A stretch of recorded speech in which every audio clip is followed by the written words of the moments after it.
নমস্কার বন্ধুরা, আমি ঝুমা। ঝুমাস কিচেনে তোমাদের সবাইকে স্বাগত। আশা করি বন্ধুরা তোমরা প্রত্যেকেই ভালো আছো এবং সুস্থ আছো, আর আমিও ভালো আছি। আজকে আমি তোমাদের সাথে রেসিপি শেয়ার করব কোনো রকম মশলা ছাড়া ইলিশ মাছের ঝোল। দেখো, শুধু একটু ময়দা লাগবে, তাও এতটা লাগবে না। এবার মাছগুলোকে ধুয়ে নুন হলুদ মেখে নিয়েছি। এবার ময়দাটা একটু জলে গুলিয়ে রাখবো।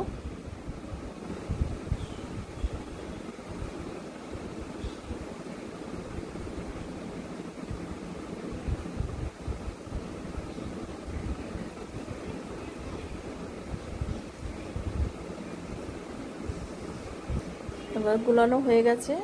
এতটা কিন্তু দেব না, খুব অল্প দেব। এবার দেখো, ফ্রাই প্যানে আমি তেল দিয়ে দিলাম, সরষের তেল।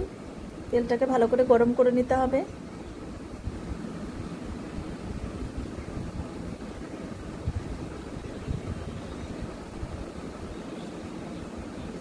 এবার মাছগুলো খুব হালকা করে ভেজে নেব।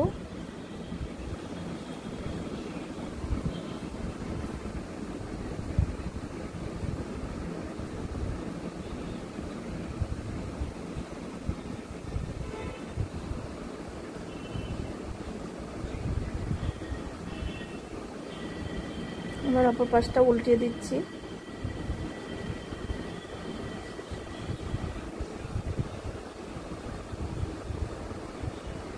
ইলিশ মাছ বেশি ভাজলে কিন্তু টেস্ট নষ্ট হয়ে যায়। খুবই অল্প ভাজলাম, দেখো।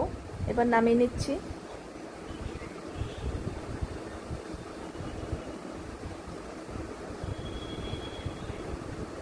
এবার তেল দেখো, আমি খুব অল্প তেলেই রান্নাটা করব।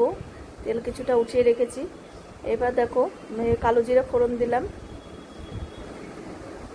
কালো জিরে ফোড়ন দিয়ে এবার দেখো জল দিয়ে দিলাম। এবার জলটাকে ভালো করে ফুটিয়ে নেব। এবার দেখো 4টে কাঁচা লঙ্কা দিয়েছি।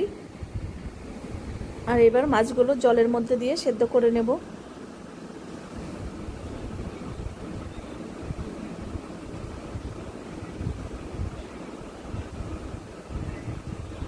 মশলা ছাড়া ঝোল, ইলিশ মাছের ঝোল তোমরা একবার হলেও কিন্তু করে দেখবে, ভীষণ টেস্টি হয়। এবার স্বাদ অনুযায়ী নুন দিলাম আর অল্প হলুদ দিয়ে দিলাম।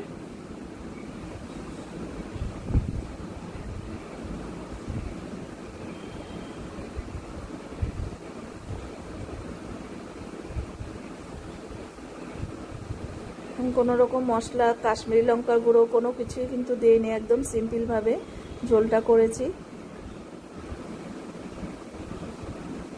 তোমরা যদি নতুন নতুন রেসিপি পেতে চাও তাহলে কিন্তু সাবস্ক্রাইব করতে একদম ভুলো না, তাহলে আমি যখনই যা নিত্য নতুন ভিডিও ছাড়বো তোমাদের কাছে কিন্তু পৌঁছে যাবে। এবার দেখো অল্প ময়দা দিয়ে দিলাম, খুব ময়দার গোলাটা খুব অল্প দিলাম, 1 চামচের মতন দিয়েছি।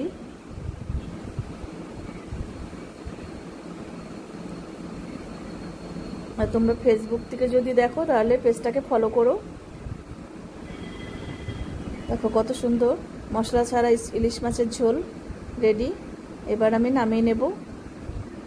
দেখো একটা পাত্রে সার্ভ করে দিচ্ছি। খুব সহজ, এইভাবে রান্না করলে খুব তাড়াতাড়ি হয়ে যায়।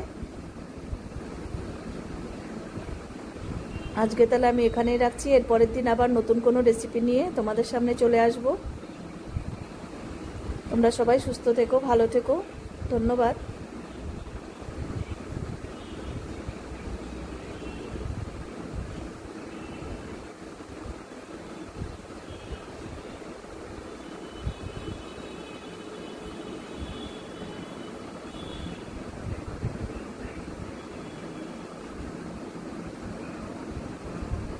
টাটা বন্ধুরা।